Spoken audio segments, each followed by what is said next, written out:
Three methods of immigrating to the U.S. Or getting a visa to the U.S. It'd be the L1, the EB3, and the EB5.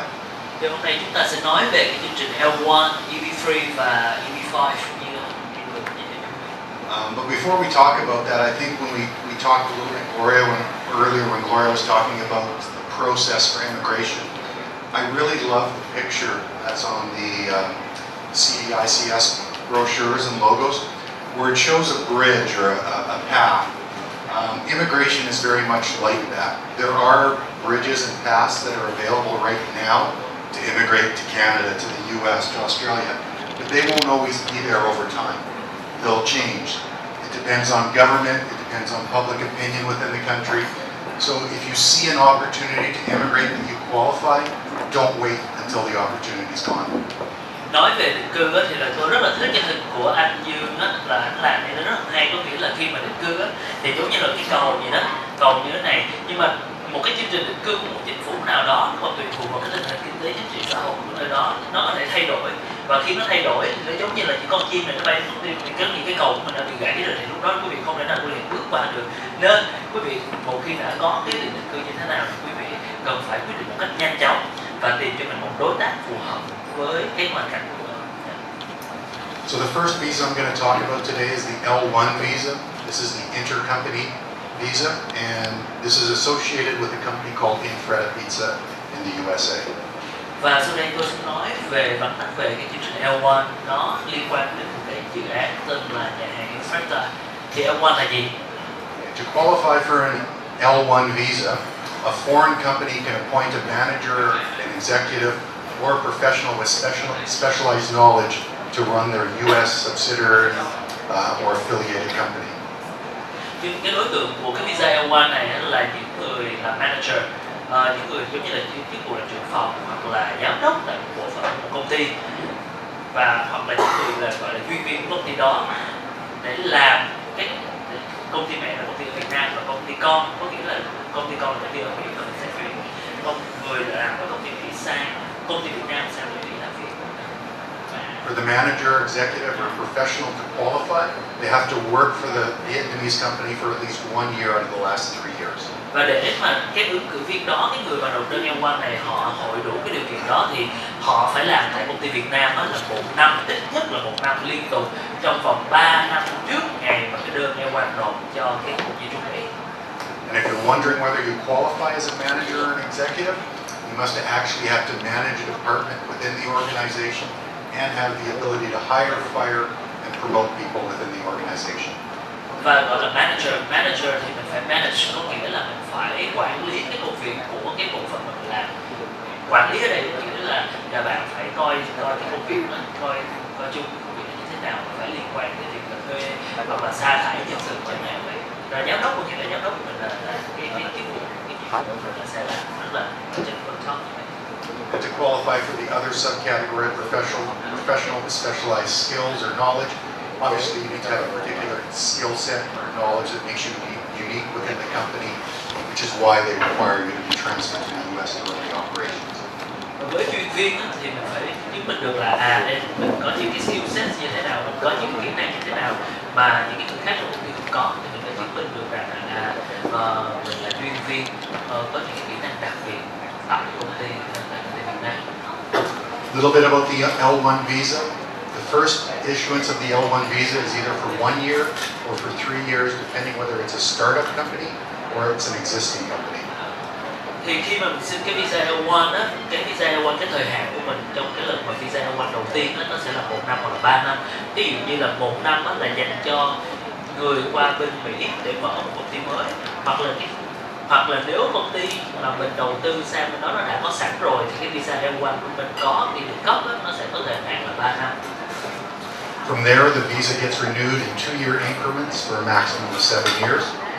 Và sau đó thì cái visa L1 của mình nó sẽ được renew, có nghĩa là nó được gia hạn, và mỗi lần gia hạn như vậy thì ta sẽ cho thêm là 2 năm. The spouse and any dependent children under 21 years of age are issued L2 visas. The spouse can eventually get an open work permit, and the kids can attend public school in the U.S. free of charge. Và cái thời gian tổng cái thời gian của cái visa L1 của mình cho dù có gia hạn thì tổng thời gian visa L1 của mình là 7 năm. và vợ chồng của mình có visa L2, con cái của mình cũng có visa L2, vợ chồng nó có thể là làm việc tại Mỹ thoải mái ở bất kỳ nơi nào ở Mỹ, và con nó thì được học trường công miễn phí. Thì những cái benefits này nó giống như là benefits của một người có visa.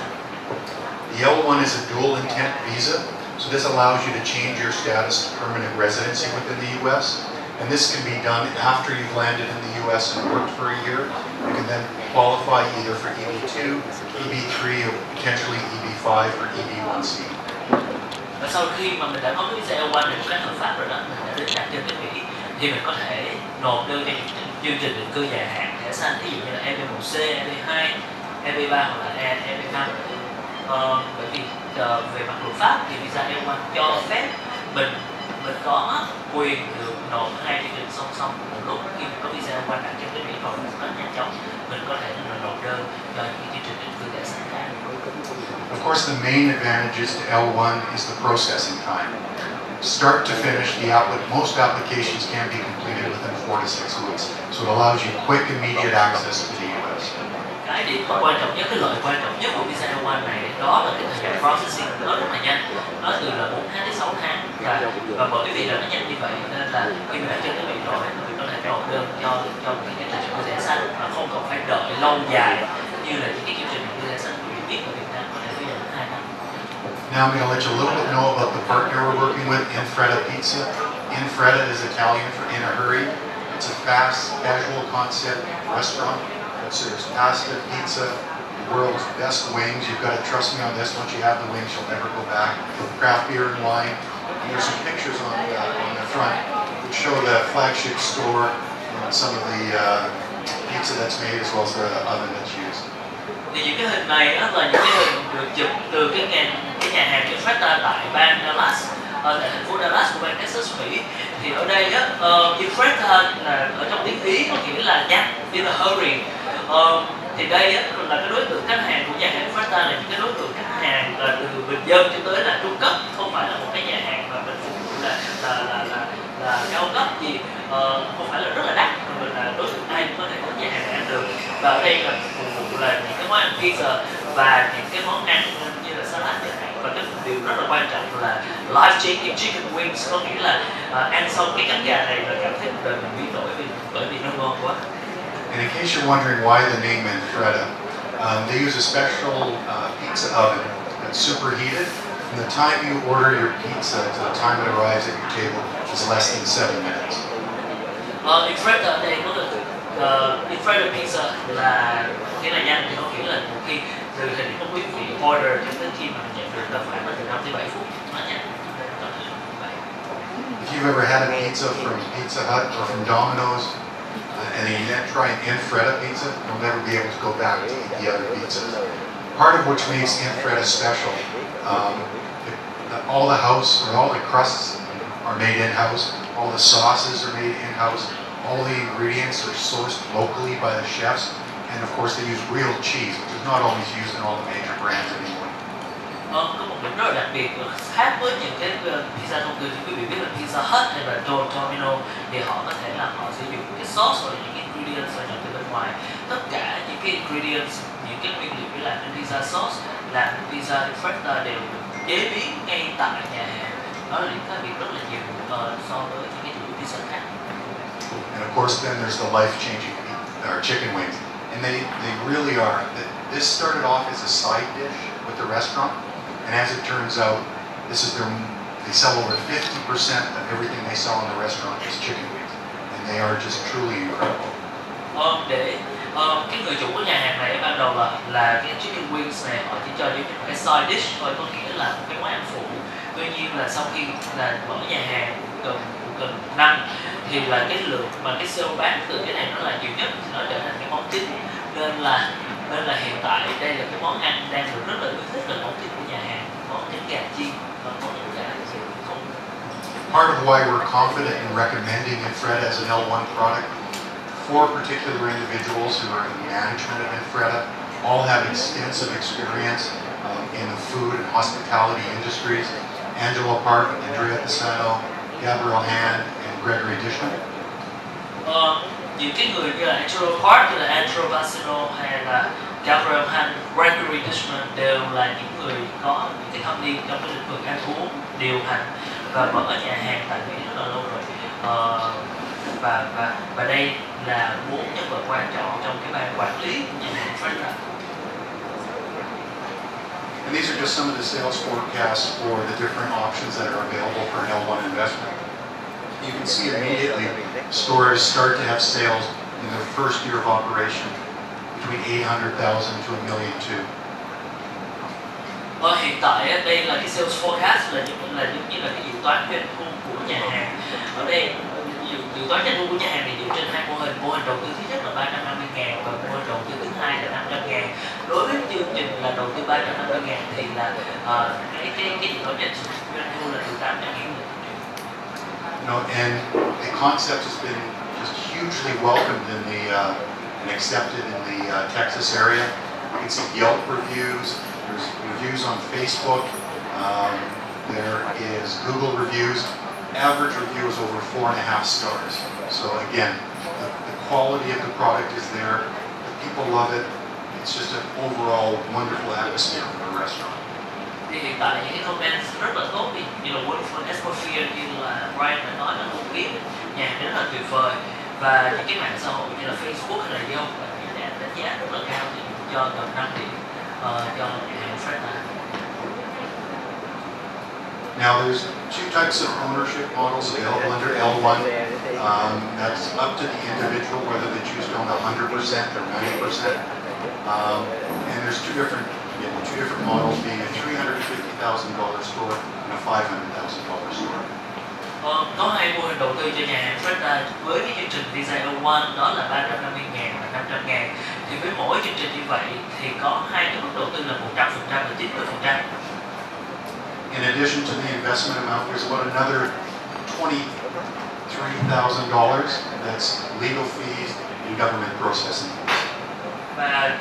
Và ngoài cái mức đầu tư của mình là 350.000 hoặc là 500.000 thì quý vị sẽ khi tham gia chương trình thì mình sẽ đóng thêm là 23.000 bao gồm phí luật sư và tất cả những cái tiền mà chính phủ Mỹ yêu cầu khi nộp đơn vào cho cái chương trình Visa L1 này.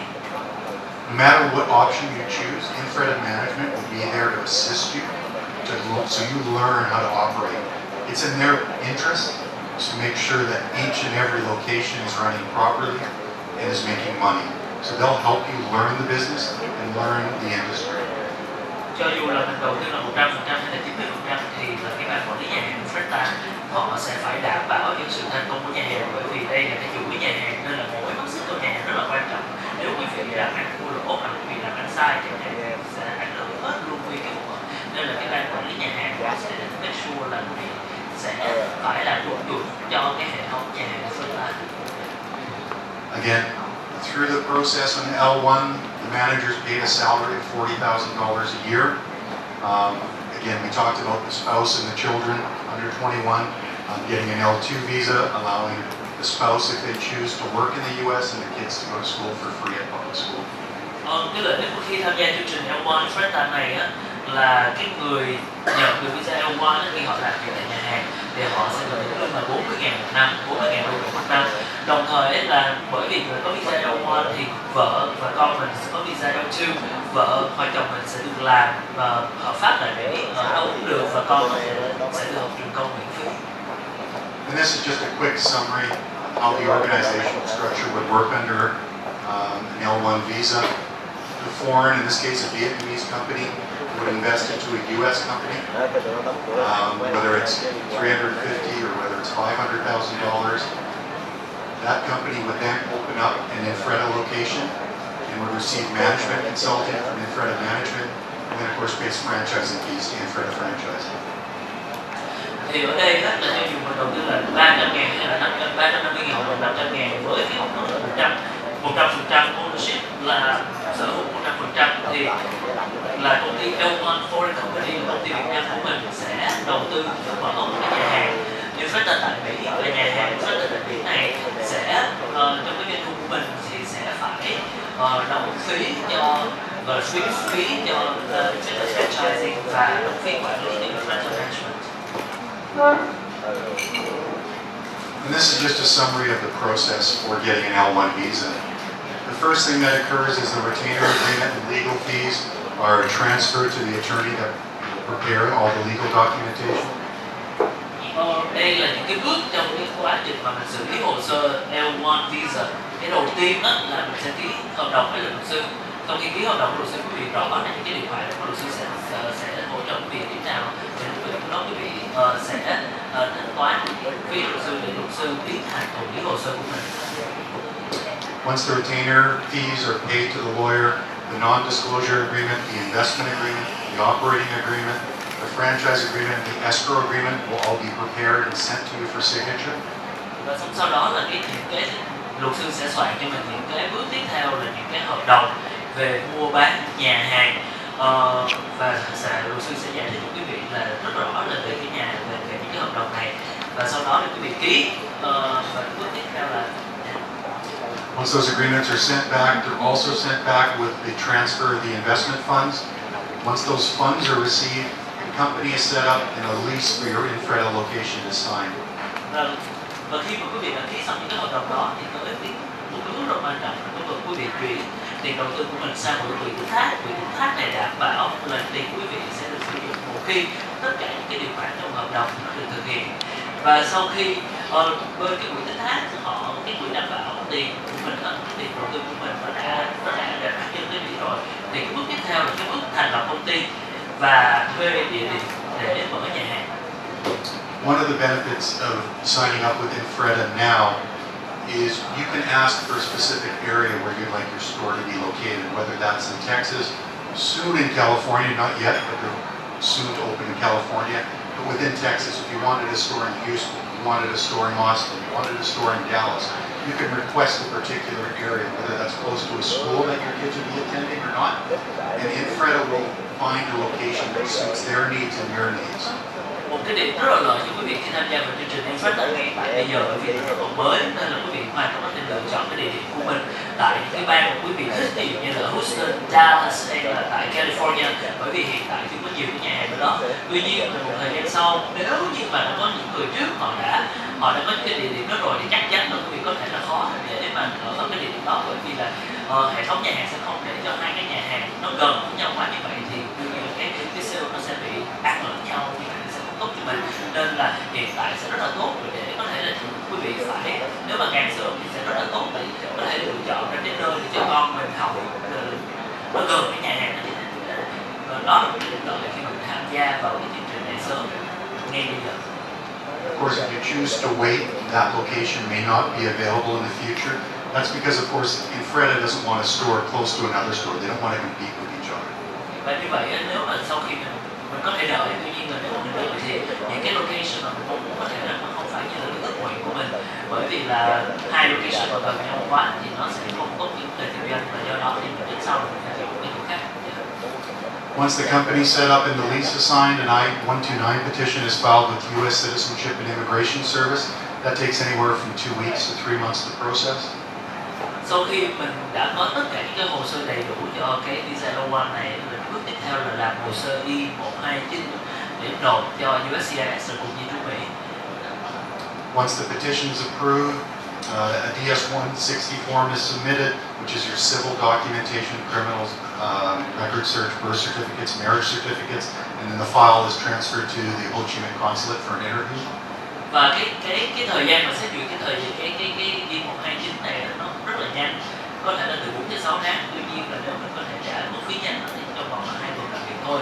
Và sau khi mà họ đã thông qua cái hồ sơ của mình rồi, là bước tiếp theo là phỏng vấn tại lãnh sự quán, rồi mình sẽ nộp cái đơn về DS-160. Thì lúc đó tại lãnh sự quán họ sẽ phỏng vấn mình lại một lần nữa, xem mình có hiểu biết gì không, và hỏi những cái thông tin về nhân thân của mình.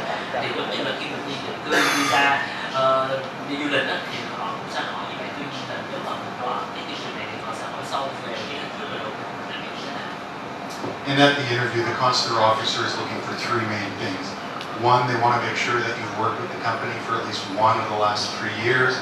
2, they want to make sure that when you enter the U.S., they want to know what you'll be doing, making sure you're in a managerial position at the company. And 3rd, they want to see the flow of money. Again, it has to be legitimate money. They don't want to make sure it's dirty money to be transferred.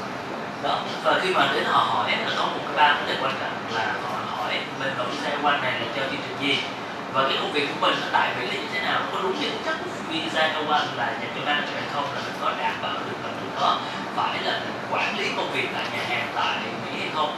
Và cái thứ ba nữa là cái source of fund, có nghĩa là cái nguồn tiền của mình để đầu tư vào visa L1 này nó có sạch hay không, và đây là vấn đề rất là quan trọng đối với bất kỳ một cái chương trình di trú định cư Mỹ nào, thì cái việc đó cần rất là nhiều sự hỗ trợ của luật sư. And after the interview, go backtrack, you'll be issued an L1 visa. Because this is a startup business, your first visa will be for a year, and the next renewal will be for a 2-year visa. Và sau đó nếu như quý vị đáp ứng đầy đủ tất cả các điều kiện thì là quý vị sẽ được issue cái visa L1, và có thể là cái thời hạn của visa L1 đầu tiên của mình sẽ là 1 năm, sau đó mình có thể gia hạn thêm. Okay, I'm just going to skip through E2. E2 is the same as L1, but it's for treaty countries with the U.S. So these are countries like Canada, countries like Great Britain.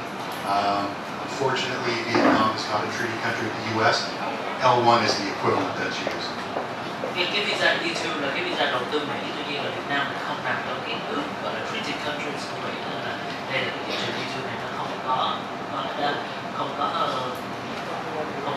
Việt Nam là không được làm cái chương này.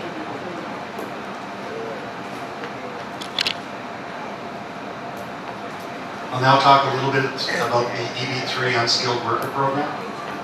Và chắc là quý vị ở đây đến đây chắc là 90% là muốn nghe thế nào là về EB3 là gì, và hiện tại thì bao gồm EB3 cái bước thủ tục hồ sơ như thế nào, thì tôi sẽ nói cho quý vị nghe một chút này.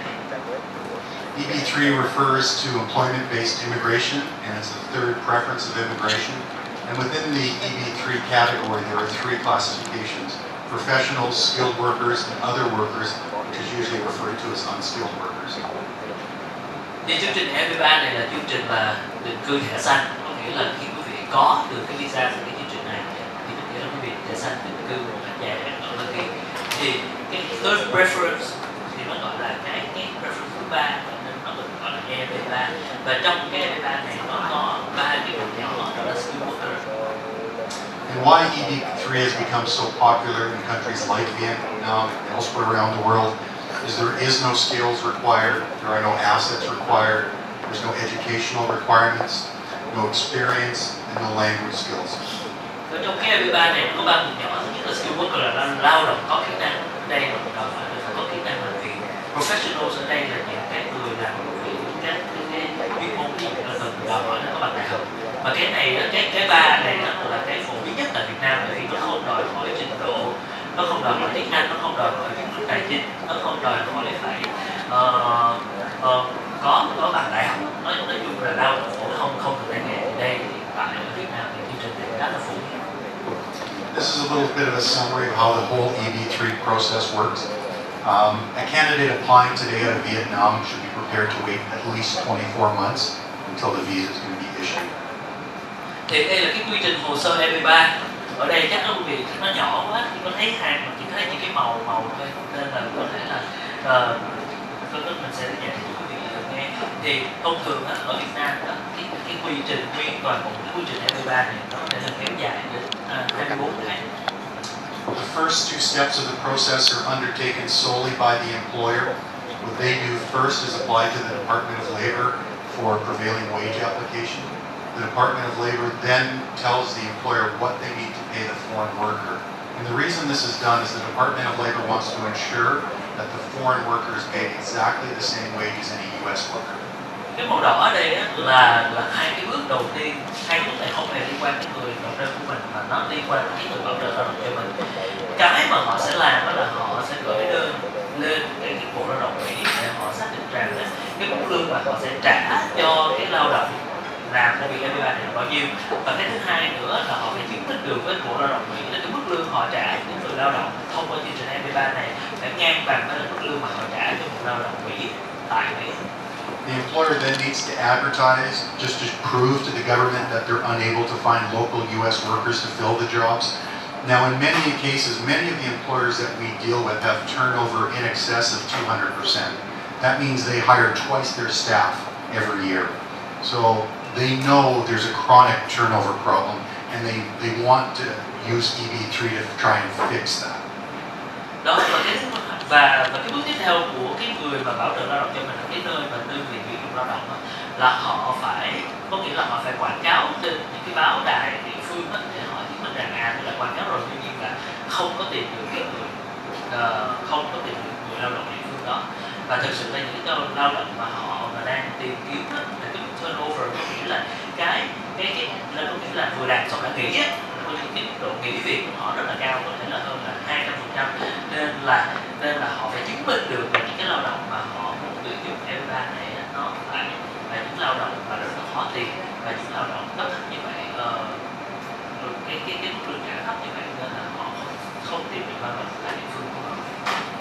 If one of the jobs that are available interests you, you then provide your information to CDICS. They forward it on to us, and we send it to the employer. The employer then gets that information and elects whether they wish to make a job offer to you. And if they do, they file on their own behalf a perm application with the Department of Labor to get your job offer certified by the Department of Labor.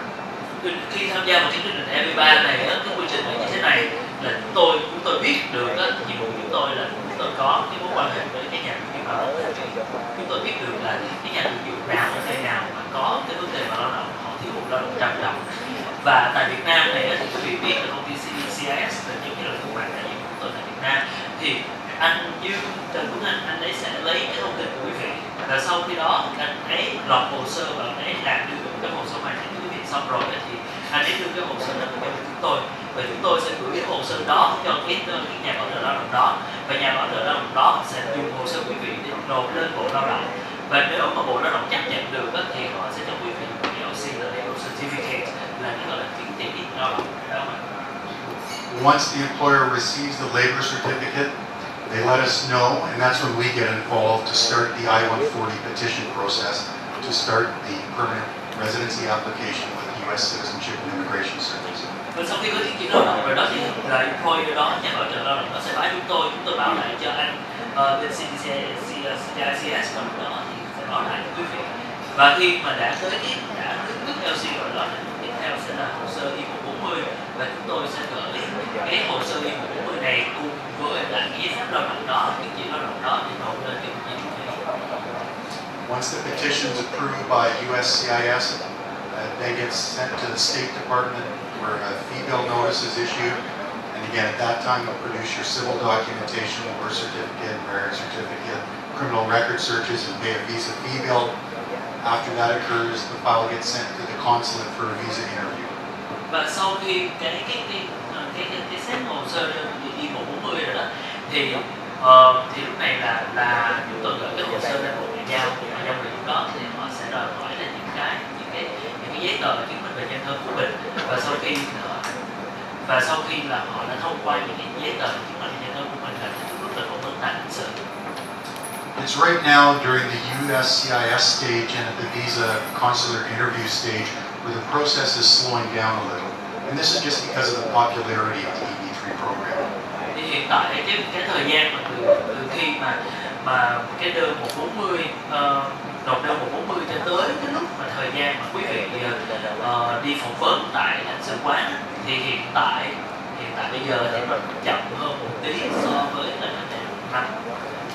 Because there's so many applications coming in now, the government wants to ensure that it's a legitimate job from an employer.